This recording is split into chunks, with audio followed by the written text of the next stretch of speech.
Bienvenidos, hablando desde el alma con los pies descalzos. Mi nombre es Shirley y este es un espacio seguro donde te voy a hablar desde mis experiencias y las herramientas que me han funcionado. Te invito a abrir tu mente, tu corazón, no con el afán de responder, sino con el deseo genuino de comprender.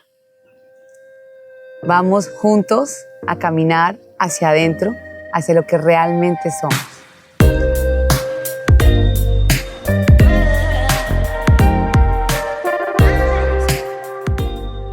¿Te has puesto a pensar que depende de cómo vemos las cosas, nuestra vida puede ser más tranquila o caótica? Yo a esto le llamo perspectiva. Y es sobre esto que vamos a hablar el día de hoy, de cómo vemos la vida, desde qué ángulo vemos la vida para dar y para recibir. ¿Cuántas veces te has confundido en pensar que una situación difícil es injusta, cuando es la invitación a que crezcamos? ¿Te lo has preguntado? ¿O has estado ahí? Te voy a contar una historia. Yo estaba en la universidad, ya llevaba 2 semestres de arquitectura, y en el tercero, por la edad, creo que por la libertad que empecé a vivir, empecé a faltar a la universidad, por lo consiguiente, perdí el semestre. Y en ese momento se me ocurre la maravillosa idea de falsificar el registro de notas. Yo tenía una prima que trabajaba en la administración y ella me acolitó la mentira y lo hicimos. Imprimimos el papel y me voy yo para Yopal, le doy las notas a mi mamá, y mi mamá, que tiene un instinto bien afinado, algo sintió y dijo: esto no está muy bien, y llamó a la universidad. Obviamente en la universidad le dijeron que yo había perdido el semestre. Para mi mamá fue un golpe durísimo porque nunca se lo había esperado de mí. Ella siempre pensó que yo nunca le iba a dar ese tipo de problemas en la vida porque siempre fui buena alumna, era muy responsable con mis deberes. Yo no le daba problemas a mi mamá, yo era muy buena estudiante. Entonces, claro, nunca la había embarrado, pero cuando la embarré con toda. O sea, me le tiro el semestre, le falsifico un papel, la miro a los ojos y le miento. O sea, el nivel de la embarrada era grandísima, entonces para ella fue durísimo. Obviamente me dice que no me va a dar más estudio, que mire a ver yo qué me voy a poner a hacer. Y yo en ese momento, cuando la veo a ella, en ese momento de decepción conmigo, a mí fue durísimo. Fue durísimo porque yo siempre la vi a ella como una gran inspiración en mi vida y siempre fui su mano derecha desde chiquita, era la responsable, era todo. Y sentir que en ese momento estaba decepcionada de mí, para mí fue un golpe durísimo. Sin embargo, yo me voy donde un primo que en ese momento tenía un cargo muy importante en Casanare, era como el gobernador o el secretario de planeación. La vaina era que tenía un cargo con mucho poder, y yo le conté que pues me había tirado el semestre, que si me ayudaba a conseguir trabajo, y el tipo me puso a trabajar en la alcaldía que estaban construyendo de Agua Azul. Y yo me puse a trabajar. Obviamente mi mamá no me prestaba el carro, no me prestaba la moto, o sea, yo solamente dormía en mi casa y me daban de comer y ya, mamá ni me hablaba. Fue súper duro, yo me iba súper temprano todos los días, iba y volvía caminando en un clima como, mi ciudad es como un clima como Miami, calientísimo todo el año. Yo iba y venía, yo iba por las mañanas una vez, al mediodía regresaba a almorzar, volvía y me iba 3, y volvía y me regresaba en la tarde a las 5. Yo iba 4 veces caminando para allá y para acá. Mi casa en Agua Azul queda en la plaza principal del pueblo, y la alcaldía queda como a 8 cuadras abajo. Esa vaina me lo hice por 2 meses. A los 2 meses mi mamá me empezó a hablar y me dijo que estaba haciendo, que estaba trabajando, que quién me había ayudado. O sea, empezó como a indagar qué es lo que estaba haciendo de mi vida. Yo le conté, y yo en ese momento le dije que si me daba la oportunidad de volver a la universidad. Me dijo que no, que no, que ella estaba muy decepcionada, que ella no confiaba en mí. Entonces me voy donde mi primo otra vez y digo, primo, ayúdeme, no sé qué, ta, ta, ta. Y mi primo me dice, te puedo ayudar con el ICETEX, pero tienes que conseguirte un codeudor. Métete, yo a los 18 años. ¿Qué codeudor? Los únicos codeudores son los papás de uno. Yo de todas maneras hice todo el papeleo, toda la vaina, y me voy días después de que conseguí todos los papeles, toda la vaina. Me siento con mi mamá y le muestro los papeles y le digo, mamá, ayúdeme, por favor. Y me dijo, yo con lo único que te voy a ayudar es con darte la casa en Bogotá y confirmarte estos papeles. Yo obviamente ahí sufría, fueron momentos muy difíciles para mí.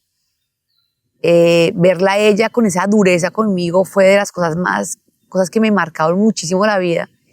Pero mi objetivo era que ella me firmara esos papeles. Entonces ella, me firmó la vaina.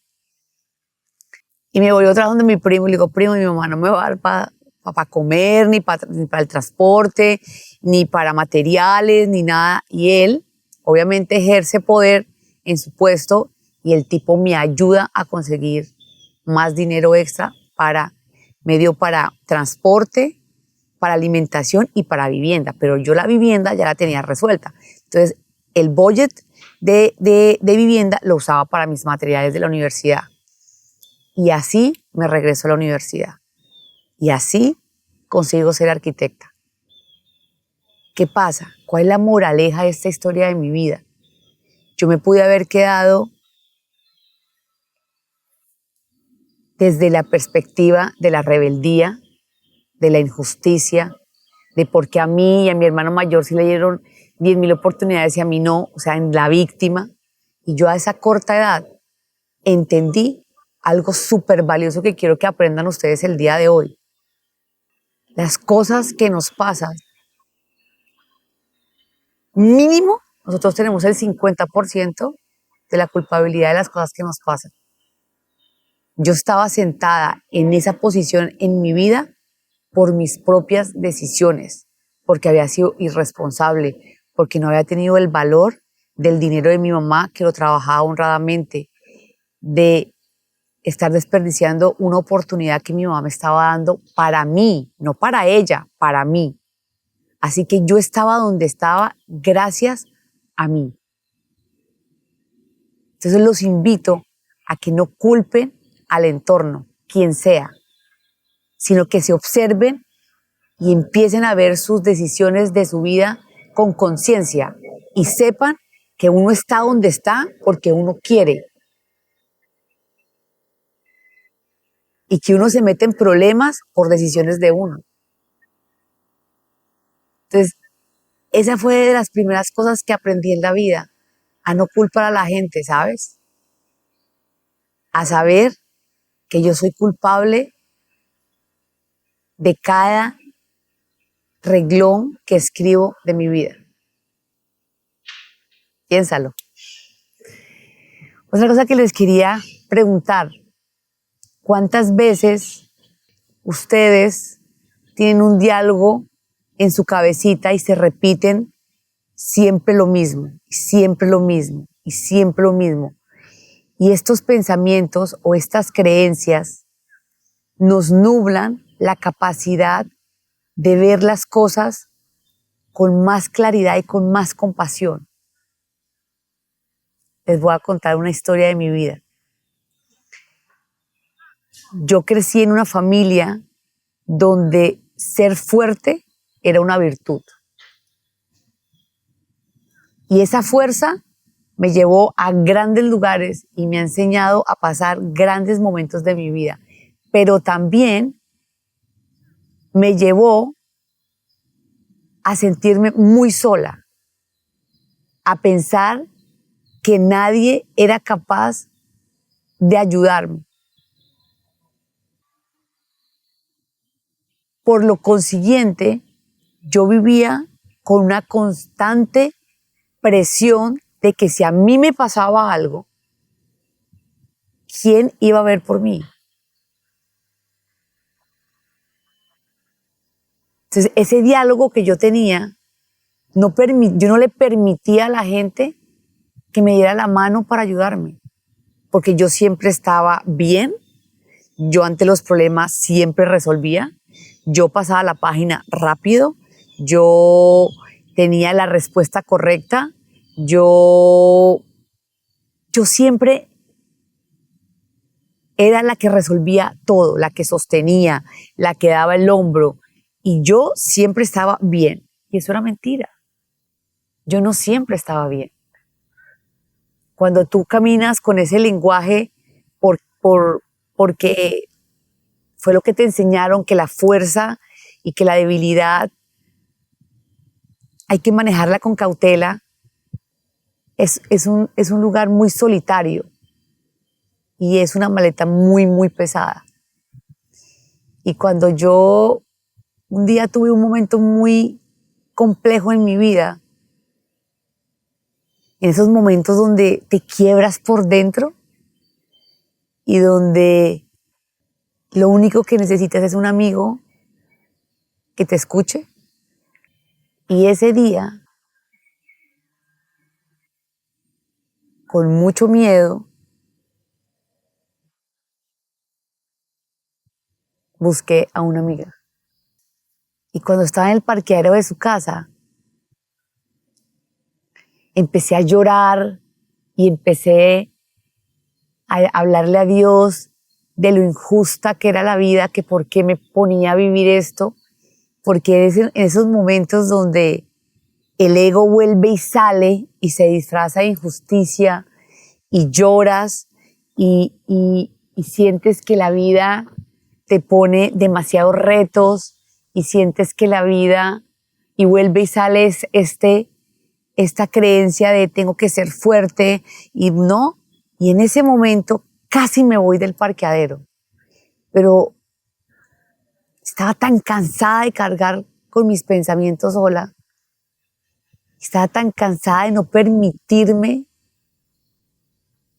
que alguien me viera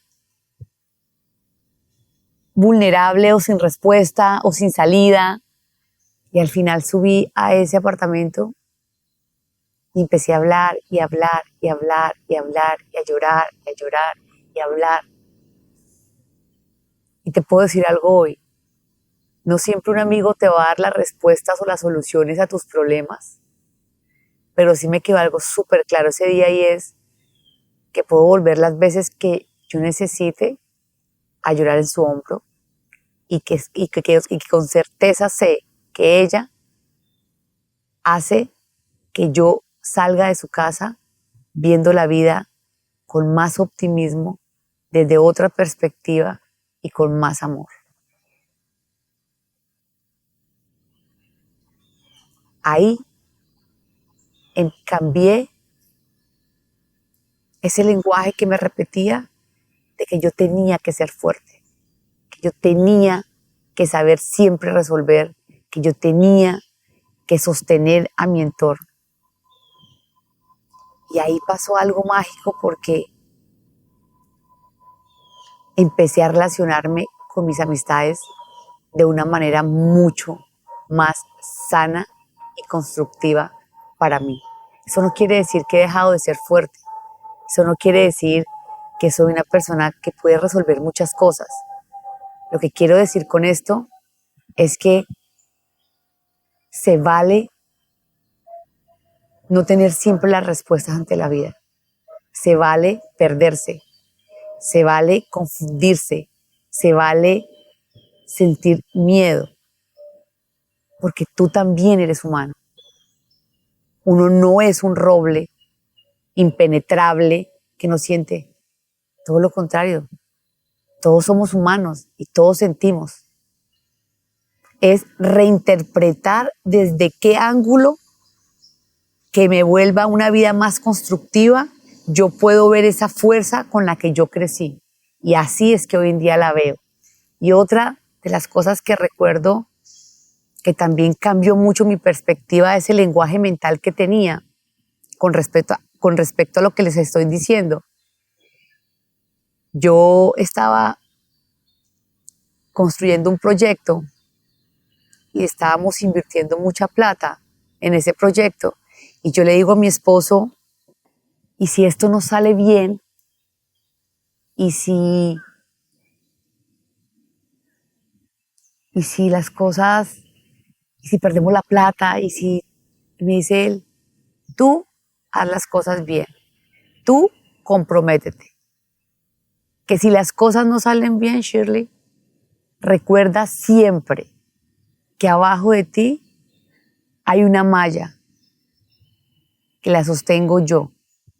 Yo no te permito que llegues al suelo, al piso. Ese fue otro momento en mi vida que transformó mi relación. Porque ahí yo sentí una invitación a ser compañeros. Ahí yo sentí una invitación a poder sentirme vulnerable. Fue una invitación a sentirme protegida. Y ahí cambié la perspectiva de cómo veía yo a una pareja de vida. Porque te voy a dar un consejo. Si tú no te puedes ver chiquitica, si tú no puedes hablar de lo que te duele en el corazón, si tú no puedes decirle tus miedos, si tú no puedes ser honesta con la persona con la que duermes, por ahí no es. Por ahí no es. El compañero de vida de uno es el parcero de uno, es la ñaña de uno, es el mejor amigo de uno, es el que, no el que debería, pero sí el que tendría más derecho de tener la profunda intimidad de tu mente y de tu corazón, porque eso es intimidad. Saber qué pensamos realmente de nuestras parejas y nuestras parejas que sepan qué pensamos nosotros también y de nuestro corazón. Así que las invito a que se observen cuál es ese pensamiento que todo el tiempo nos las deja ver la vida diferente. Otra cosa, ¿qué tan dispuestos estamos de soltar la necesidad de tener siempre la razón para ver la vida con otros ojos?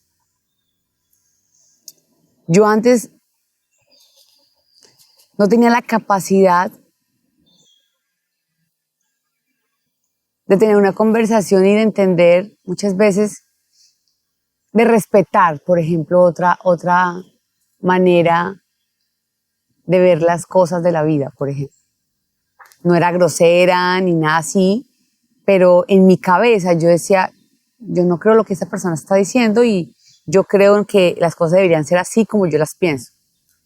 Y era un diálogo conmigo, muchas veces también lo exteriorizaba, pero no tenía esa empatía de entender que la vida no siempre es como la vemos, ¿sabes? Y que no siempre tenemos la razón. Yo empecé a cambiar esta manera de ver las cosas cuando empecé a viajar, ¿sabes? Cuando me fui a vivir a Londres, de las primeras cosas que empezaron a cambiar el switch mental mío fue que llegué a un país donde el respeto por la individualidad era a otro nivel. O sea, realmente la persona no le importaba lo que hiciera la persona al lado. Y no seguramente porque estuviera de acuerdo o no, solamente respetaba a la persona que estaba al lado de ellos y ya, respetaban la individualidad. Otra cosa que me marcó brutalmente cuando llegué a Londres, Yo llego a Londres, hago un intercambio y me llevo un diccionario de español-inglés y le digo, yo llegué a una casa inglesa a vivir y le digo yo a la señora, ay no, que para que me diga cómo ir a mi colegio, no sé qué, Me dice, no, están en vacaciones, pero ahora que tengo tiempo, yo te puedo llevar en el underground y yo te enseño y la vaina. Fue la primera vez que me enseñaron a tener mucha observación de todo para poder ir y venir. Porque en Londres hay un dicho que dice que si tú aprendes a observar, tú vas a donde quieras en Inglaterra. Entonces, esa fue la primera vez que me enseñaron eso, por ejemplo, y lo que más me marcó fue que ella me trató como a una persona adulta. Yo ahí tenía 23 años. O sea, me habló y me vio y me trató como una persona adulta. Cuando yo venía de una ciudad, de un país donde uno a los 23 lo ven como un niño todavía. Ella fue y me llevó hasta el colegio, me dejó allá. Y yo me regresé sola por primera vez. Imagínate el cambio mental de relacionarme con esta persona. Me llevó a un colegio, me habló como un adulto y me dejó allá. Yo regreso a mi casa cuando yo venía acostumbrada en Colombia, donde yo no, ni siquiera yo, o sea, mi mamá no me dejaba ni siquiera montar en bus. Yo me iba a la universidad en taxi. O sea, para que tú te des cuenta que ni tenemos 100% la razón en lo que creemos en nuestra crianza, ni el 100% de la razón de que el que nos vean como unos niños a los 23 años, eso no pasa en todos los lugares del mundo.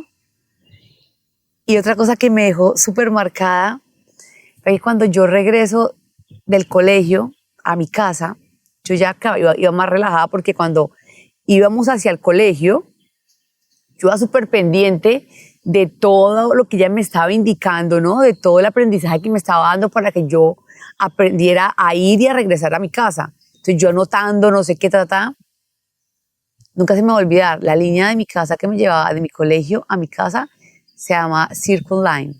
Era una línea amarilla. Cuando yo ya estaba de regreso, yo me siento ahí en mi vagón, relajada, y volteo para la derecha, una pareja de gays. Volteo para el frente, otra pareja de gays. Volteo para la izquierda, otra pareja de gays. Con anillos de casados. Amorosísimos, ¿no? O sea, eran parejas, eran esposos. ¡Wow! Eso en mi país en ese momento era impensable. En lo que en mi país, o la perspectiva en la que veían la homosexualidad en mi país era muy diferente a como la veían en Londres, por ejemplo.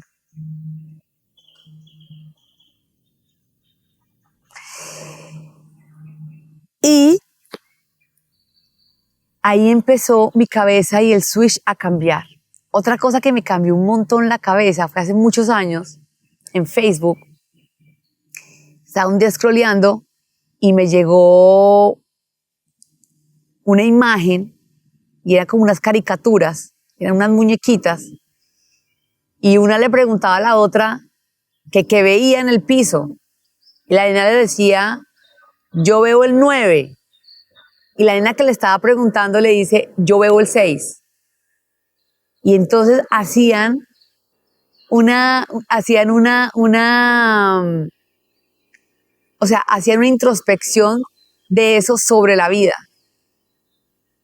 Hacían como un análisis y decían algo así como, así es como nos enfrentamos normalmente en las experiencias de la vida. Muchas veces vemos un 9 y otras veces vemos un 6. ¿A qué va con esto?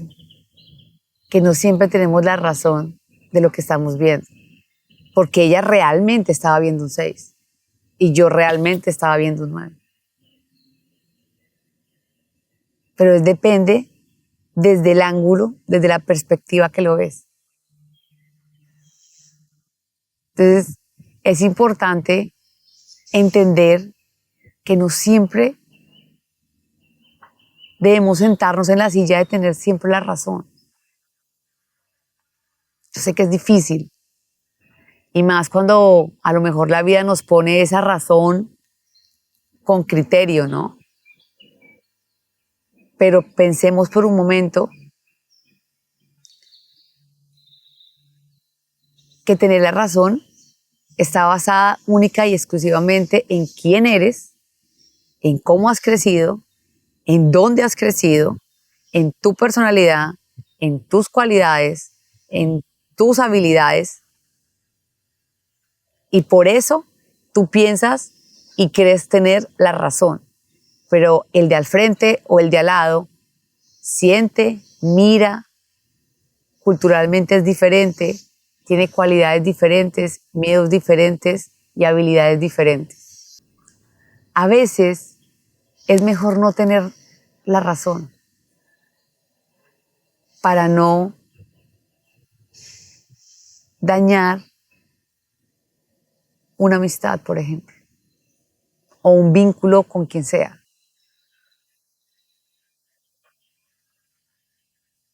Porque si al final, suponte que tienes la razón,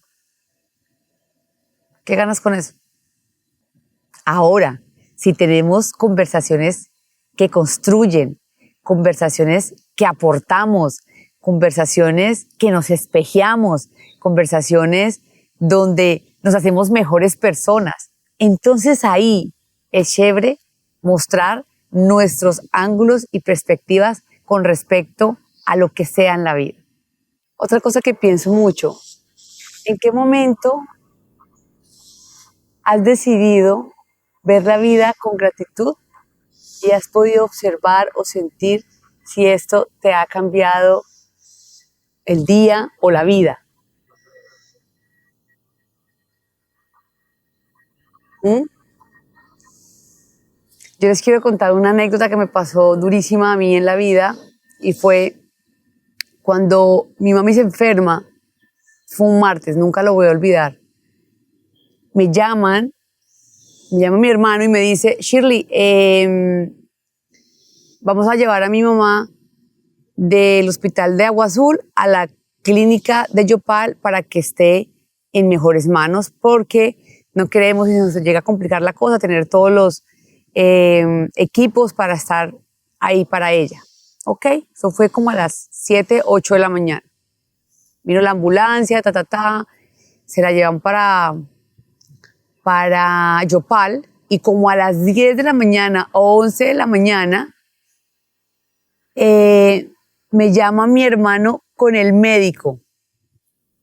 Ella ya había llegado a Yopal. Y me llaman por videocámara, por videollamada, y me dicen: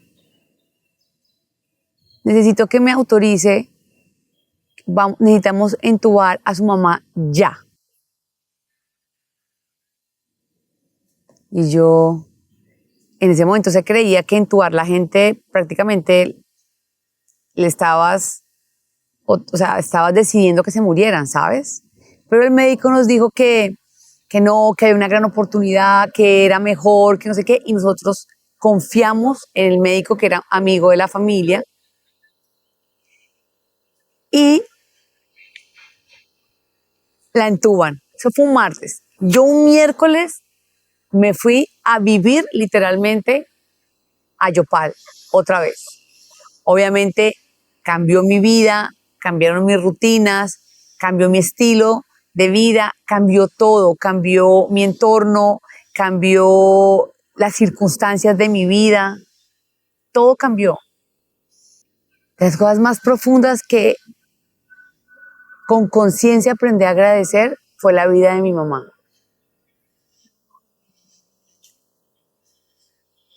Y con conciencia empecé a valorar y a poner en un puesto de valor el ir más veces a Yopal al año, desde esa experiencia.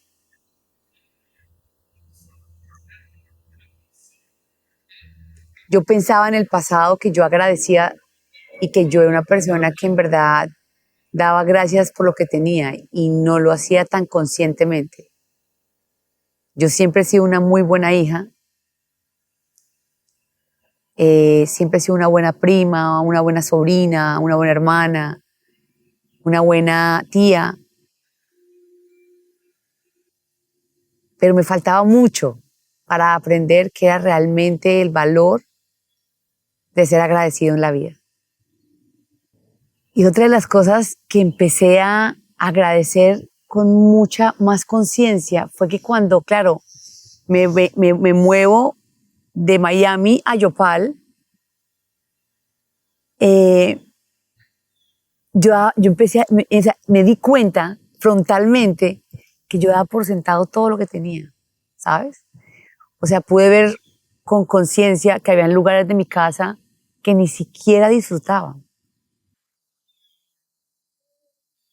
Y cuando regresé a Miami, empecé con un speech muy frontal con mi esposo y empecé a decirle cosas como, agradezcamos la vista que tenemos, agradezcamos que hoy nos despertamos, disfrutemos que tenemos este balcón hermoso para poder desayunar, para poder leer, para poder escuchar música. Me di cuenta que tenía un espacio en la parte de atrás de mi apartamento que hablaba yo mucho, que quería hacer una oficina, que para nosotros dos, que no sé qué,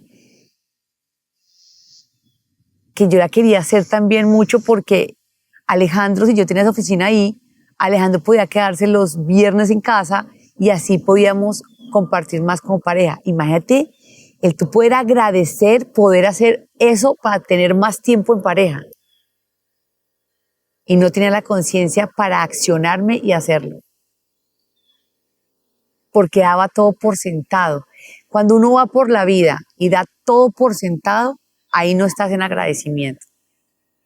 Cuando tú vas por la vida con tus cosas y no estás disfrutando cosas que has conquistado, que has logrado hasta hoy, ahí no hay agradecimiento tampoco. Entonces,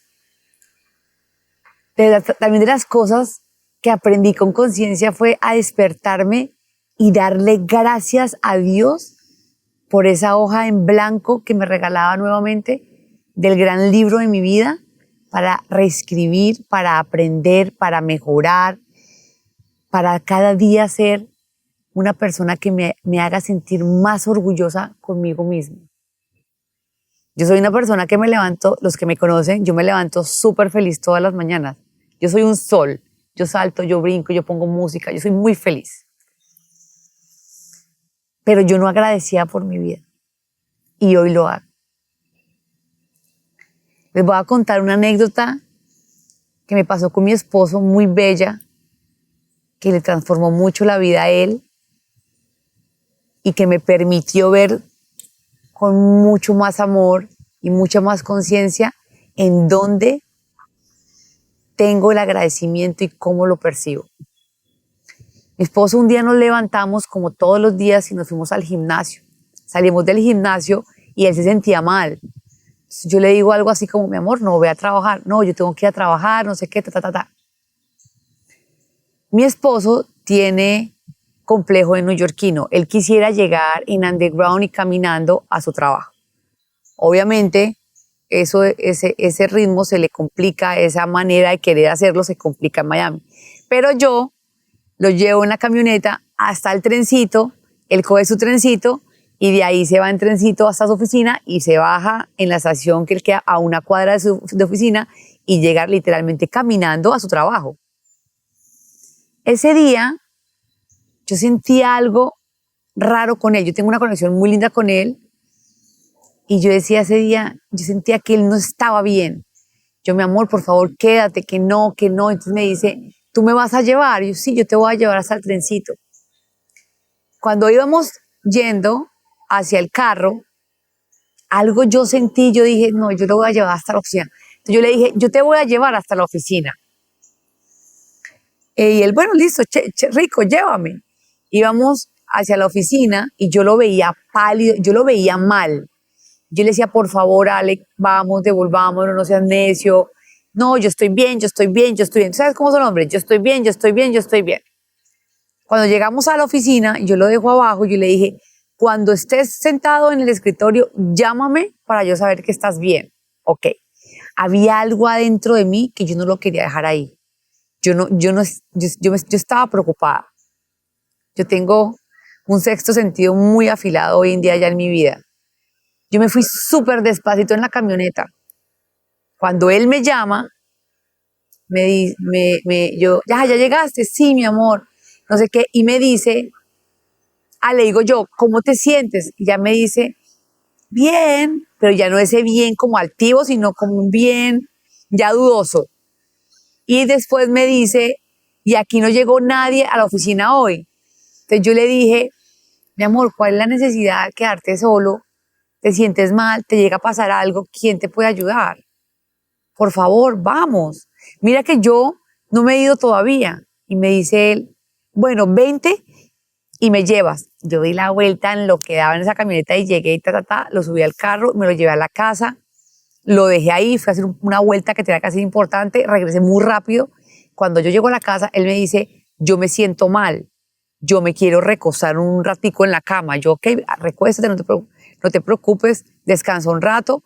Le traje una manta, lo arropé, le bajé el aire acondicionado, le dije a la empleada que no expirara, que no hiciera ruidos, le cerré la puerta, le puse una música de relajación y de soltar el estrés mental y eso, porque en ese momento estaba él pasando por una cosa, un negocio importante y eso le estaba generando un poco de estrés. Cuando se despierta, se siente mucho mejor, pero se levanta con este diálogo y me dice, me siento mal porque no estoy en mi trabajo, porque estoy acostado acá, porque yo debería estar haciendo muchas cosas en el trabajo, no sé qué, ta. Y yo me quedo mirándolo y le digo algo así como esto. ¿Por qué el deber de estar te sintiendo mal por no estar en tu trabajo? Agradeces a la vida, a Dios, al universo, a ti, que por tu responsabilidad, tu dedicación, tu constancia, hoy te puedes dar el privilegio de decir, me siento mal, me voy a quedar en mi casa porque yo hoy en verdad me siento indispuesto. ¿Por qué no lo agradeces? ¿Sabes cuánta gente hoy se levantó enferma y no tiene la posibilidad de quedarse en casa? Y tú hoy te sientes mal, el deber de agradecer por algo que tú con tu trabajo, con tu esmero, has podido conseguir. Mira, desde ese día, Alejandro le cambió la perspectiva sobre eso. Hoy todo el tiempo me habla de el agradecimiento por lo que ha conseguido, el agradecimiento por lo que va a venir, el agradecimiento por lo que tiene hoy en día, el agradecimiento por su salud. Agradece por todo. Y eso le cambió la vida. Eso se cambió de silla y vio la vida con otra perspectiva.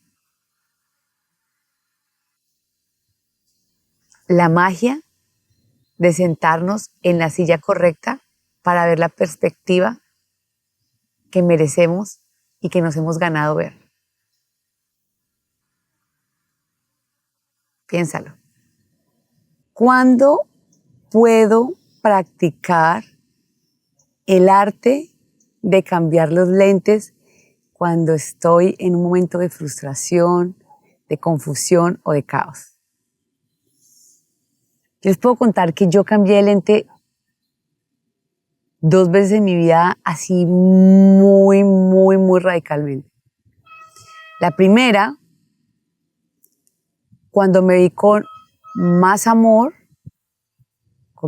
propio, con mucha humildad, cuando enfrenté la debilidad, una debilidad que yo tenía. Y la segunda, cuando empecé a meditar. Ahí también cambié de lente. Les voy a contar, yo empecé la fiesta, a mí me gustaba bailar desde chiquitica, pero yo empecé a tomar trago a los 24 años. Empecé muy tarde, no me gustaba el alcohol antes, como ahora. No me gustaba el alcohol, pero por cosas de la vida empecé a tomar. Y era muy dura para tomar, o sea, doblarme a mí era muy difícil. Tomaba mucho. Y pasó algo que hasta el día de hoy no les puedo dar una explicación con algún tipo de certeza, porque ni siquiera yo la sé. Cuando yo tenía 26 años, mi hermano Jimmy fallece en un accidente y mi vida se partió en dos, a todos los sentidos. Mi sueño era vivir en Inglaterra el resto de mi vida, volverme inglesa de papeles. Y mi hermano muere y la vida me cambió. Yo me regreso a Colombia y fue otra perspectiva y otra manera de empezar a construir cómo iba a llevar mi vida a partir de ese momento. Entonces, después de que él muere, el trago me empezó a hacer daño. El trago empezó a sacar una parte de mí que no me hacía sentir muy orgullosa de mí misma. Y era como una ruleta rusa. Pasaba o no pasaba. Y era aleatorio. Y hace algunos años, en un momento de humildad, en un momento de mucho amor propio, decidí dejar el alcohol.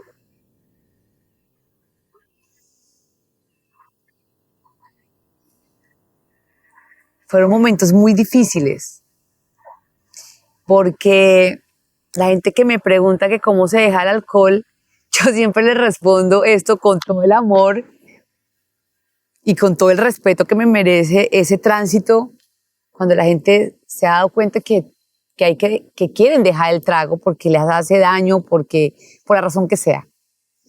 Yo siempre les digo que hay un cuarto negro donde se salen todos tus demonios, pero que si tú te sostienes de tu amor y de la conciencia de por qué quieres dejar el alcohol, que sea solo por ti, y te agarras de la mano de Dios, al otro lado hay un jardín hermoso como el que me encuentro hoy, con árboles divinos, con flores, pajaritos, con brisa, con un cielo azul hermoso.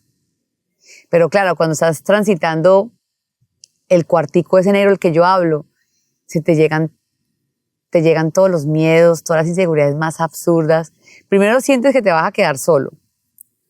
Primero sientes que la gente te va a juzgar.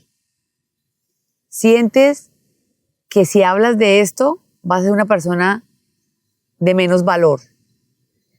Sientes que de alguna manera dejas de ser exitoso porque no tomas alcohol. Sientes que no te puedes divertir sin alcohol. Por lo consiguiente, sientes que tienes que cambiar como tu círculo social. Gente que no le guste la fiesta o que no le guste el alcohol. Cuando se hace un trabajo a conciencia, cuando se hace un trabajo desde el amor propio, cuando se tiene claro el objetivo de por qué estoy dejando algo, no por nadie de mi entorno, sino porque a mí, porque llegué a la coherencia, porque llegué al amor propio, porque entendí que me hace daño a mí y porque yo quiero cambiar esto para yo verme y sentirme una mejor persona. Cuando es desde ahí, entiendes que los amigos se quedan, que te puedes divertir sin alcohol, que no te quedas solo, que no eres de menor valor, que todo lo contrario, yo hoy me siento inmensamente feliz de decir que tengo 3 años completamente sobria.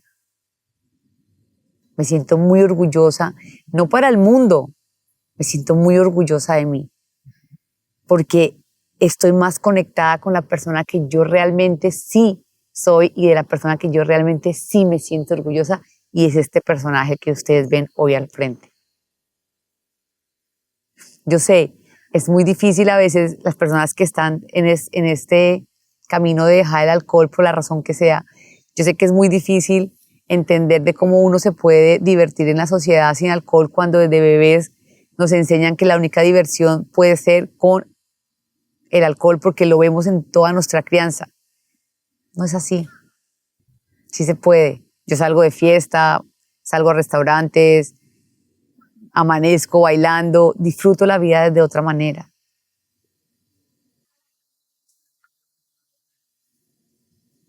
Y ahí, en ese momento, cuando transité por ese cuarto oscuro y me enfrenté a todos mis diablos y a todos mis demonios y a todas mis inseguridades, cambié el lente. Y hoy veo la vida diferente, la siento, la percibo, la camino y me proyecto de una manera completamente diferente. Yo sé que se están preguntando si yo soy la típica persona que dejó el trago y entonces ya no le gusta andar con gente que toma, le molesta a la persona que se emborracha. No. Cuando se hace un trabajo con conciencia, la primera característica de una persona que hace un trabajo con conciencia, de verdad, desde la honestidad, desde el amor, desde la humildad, es que es empático con la persona que sabe que sufre porque no puede manejar el alcohol. ¿Sabes por qué? Porque uno sabe que se siente porque uno estuvo sentado en esa silla. Y cuando tú sabes con certeza qué se siente estar sentado allá, tú sabes lo que se sufre. Por lo consiguiente, tú no juzgas. A ti no te incomoda. Todo lo contrario, si te preguntan, cuentas cuál fue tu camino para llegar a donde estás. No tratas de alar a nadie, no tratas de excluir a nadie, no tratas de juzgar a nadie, no. Eres completamente empático, porque he estado en esos zapatos y entiendo ese camino. Así que es importante ese cambio de lentes, fue súper importante en mi vida. Otro cambio importante en mi vida y de otro lente que me cambió inmensamente la vida fue cuando empecé a meditar. Cuando empecé a meditar me quité las gafas negras y me puse las gafas clear. La meditación me regaló mucho silencio y mucha quietud mental. Porque yo iba como en un Ferrari, pues a lo que daba, a lo que daba, ¿sí me entiendes? En automático. Yo creo, sin temor a equivocarme, creo que la humanidad va en automático, a lo que da, Y la meditación me bajó de ese Ferrari y me montó en una tortuga. En una tortuga. Cuando tú estás montado en una tortuga, tú sientes, tú ves todo. Porque tú percibes todo, tú entiendes todo. Apagas el automático, o sea, apagas tanto ruido de afuera y empiezas a oírte, empiezas a tener conciencia de dónde estás, con quién estás, a dónde vas, qué hueles, qué comes, ¿no? Qué disfrutas, todo, se vuelve más consciente, ya no reaccionas porque tengo que hacerlo, sino ya tienes estas conversaciones contigo de ¿por qué quiero llorar a esta persona, por ejemplo? porque estoy permitiendo que esta persona me ponga en esta situación de incomodidad, porque no puedo poner líneas de límite a la gente que amo, por ejemplo. Empiezas a hacer las cosas porque quieres, no por el deber ser, ¿sabes? Porque a veces, no sé si les ha pasado que ustedes dicen, ay, me quiero quedar en mi cama feliz viendo televisión, pero no debo ir al cumpleaños de Perenjito. Hoy en día yo no. Hoy en día yo debo querer hacer las cosas porque he aprendido a ser muy honesta con lo que yo quiero. Y cuando tú eres honesta con lo que tú quieres, lo que entregas es honestidad. ¿Sabes? Por eso soy muy consciente de las amistades que tengo. Soy muy consciente del matrimonio que tengo. Soy muy consciente de la persona que soy hoy. Más que nunca porque la meditación me aquietó la mente y me permitió empezarme a oír y empezarme a ser feliz a mí misma. Y lo que no quiero hacer, lo digo con amor. Y lo que a donde no quiero ir, también lo digo con amor. Nada de esto es para pisar a nadie, nada de esto es para hacer sentir mal a la gente. No. Es tener un poco de fortaleza y de tener la capacidad de decir, no quiero ir. Y jugarte a ti. Y que cuando tú quieras ir, tú vayas y sea un gozo estar en el lugar o con las personas que estés, porque en verdad te lo disfrutas, porque en verdad esas personas te nutren, porque esas personas te llenan, porque esas personas te hacen mejor persona a ti. Entonces ahí es donde es rico y es disfrutable y es energizante compartir y pararte y salir y vestirte y trasnocharte y todo lo que viene, la diversión y el compartir. Pero es ahí, cuando haces las cosas desde la honestidad de los deseos reales de tu alma. Ahí es donde en verdad encuentras la autenticidad de tu vida, ¿sabes? Y dejas de jugar una cantidad de papeles más bobos y más pendejos, porque cuando estamos en automático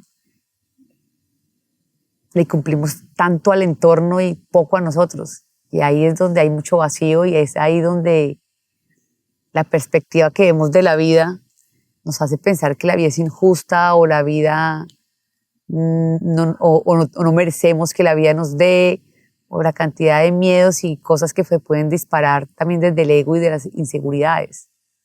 Así que esta es una invitación a que mediten, esta es una invitación a que tengan un diálogo con ustedes amoroso y sientan que si hay algo de sus vidas que haya que pulir, que haya que mejorar, que haya que cambiar, lo hagan. No vino esta vida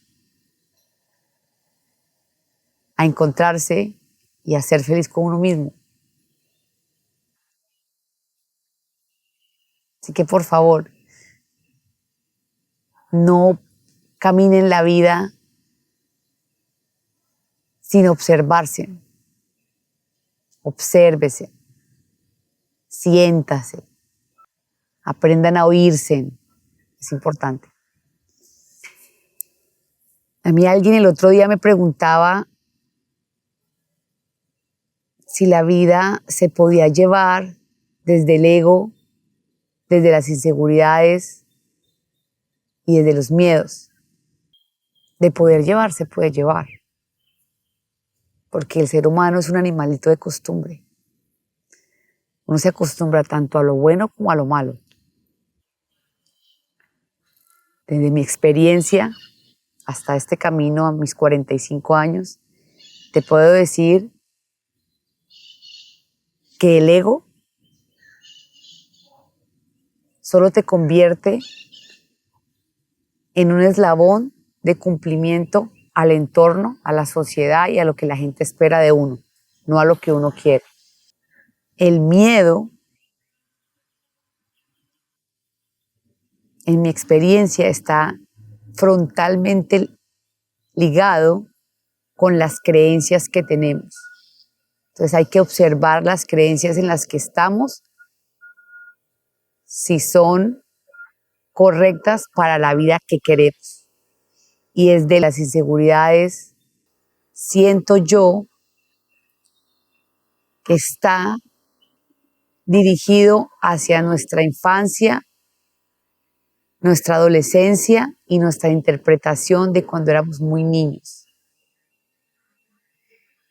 Cuando yo los invito a que vayan al pasado a investigar, no es para que conviertan sus vidas en un caos en la actualidad. Para mí, ver el pasado con la persona que he crecido hoy, con el ser humano que soy hoy, me permite perdonar, me permite entender y me permite redireccionar un pensamiento que hoy seguramente está dictaminando las decisiones de mis acciones. Entonces, sí es bueno ir atrás para comprender y entender la historia de dónde venimos y por qué somos como somos. No ir para atrás para buscar explicaciones, ni para juzgar, ni para herir a nadie. No, ir para atrás para entender qué pudimos haber interpretado cuando teníamos 3 años. Les voy a dar un ejemplo.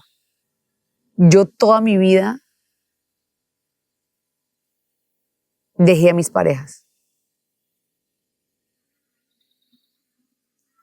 Toda mi vida. Yo antes de que la cosa se complicara mucho, yo los sacaba de mi vida. ¿Saben por qué? Porque en mi inconsciente, en esa niña de 3 años, cuando mi papá se divorció de mi mamá, yo sentí que mi papá me abandonó. Y esa sensación no quería volver a permitírmela sentir. Y cuando empecé a ir con Jim al psicólogo hace algunos años, cuando perdí el bebé y ese tema, yo perdí un bebé, el que vea el podcast pasado va a entender de lo que estoy hablando. Y perdí ese bebé, yo fui a donde Jim, a terapia, porque sentí que lo necesitaba, sentí que no era capaz de hacerlo sola. Y en estas terapias de introspección profundas con ella, pude llegar a la conclusión de eso que les estoy diciendo hoy. Yo necesitaba sanar y entender que mi papá se había ido no porque me había abandonado, sino porque mi papá y mi mamá no se entendían. Y ahí empecé a cambiar el speech de irme de todos lados siempre, porque siempre era como de irme. Yo siempre tenía una discusión con mis parejas en el pasado y me iba. Y me iba, siempre.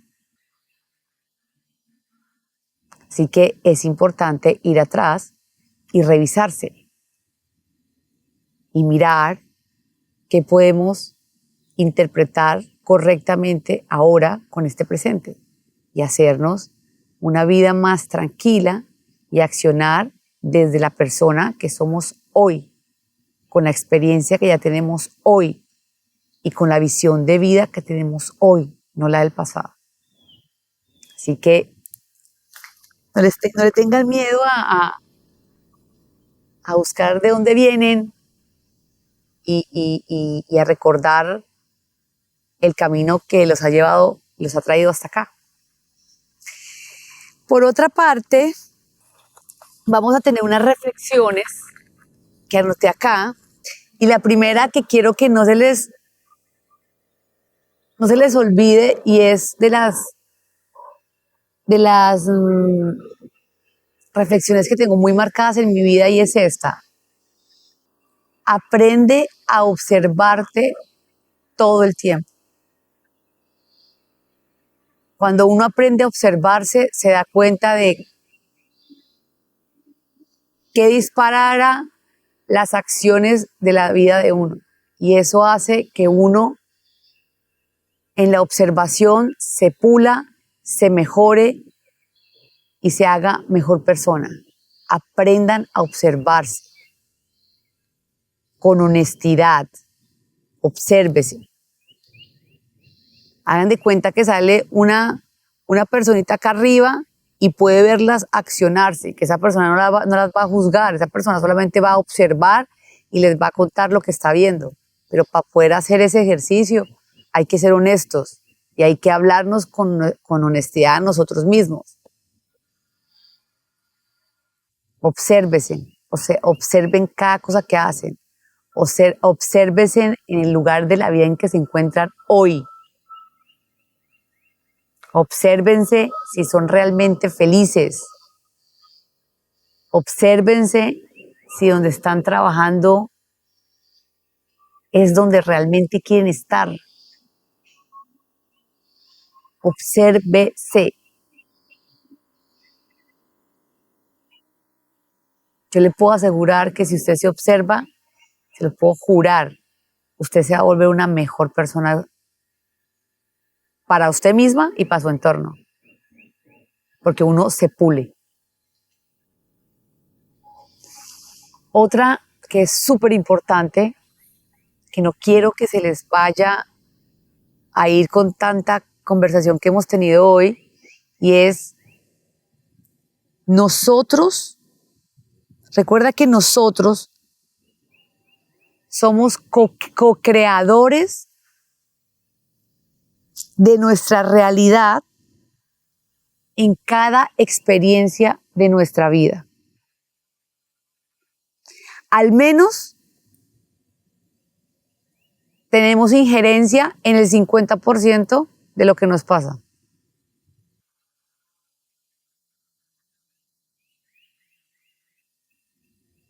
No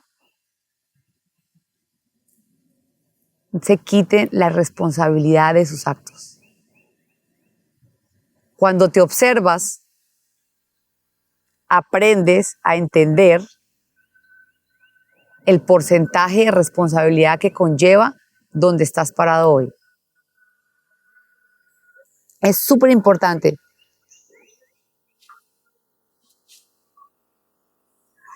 Y otra cosa que me parece súper importante es cuestiónate por qué y para qué quieres las cosas que hoy estás empeñado en conseguir. ¿Por qué y para qué? Porque me hace feliz, porque quiero ayudar, porque me da creatividad. ¿Para qué? Para tener una vida más estable, para ayudar a no sé quién, porque quiero organizar mi familia, ¿por qué y para qué? ¿Por qué y para qué? Cuestiónate hoy en cada proyecto, en cada reto, en ese camino que te has marcado ante tu vida, ¿por qué y para qué quieres las cosas que estás dispuesto a conseguir? Bueno, esto ha sido todo por hoy. Espero les pueda ayudar en algo, en aclararse, en ver la vida desde otra perspectiva. Esto no es con ninguna intención de pensar que lo que yo he hecho y como lo hago es la única línea correcta de hacer las cosas. Esto que hago es para que solamente puedan ver que hay muchas perspectivas de cómo puedes ver la vida y que si algo te sirve de acá, lo tomes y sea para que tú a tu criterio puedas construir la perspectiva y el camino de vida que tú en tu corazón sabes que necesitas. Les mando un abrazo, un beso y nos vemos en la próxima. Gracias.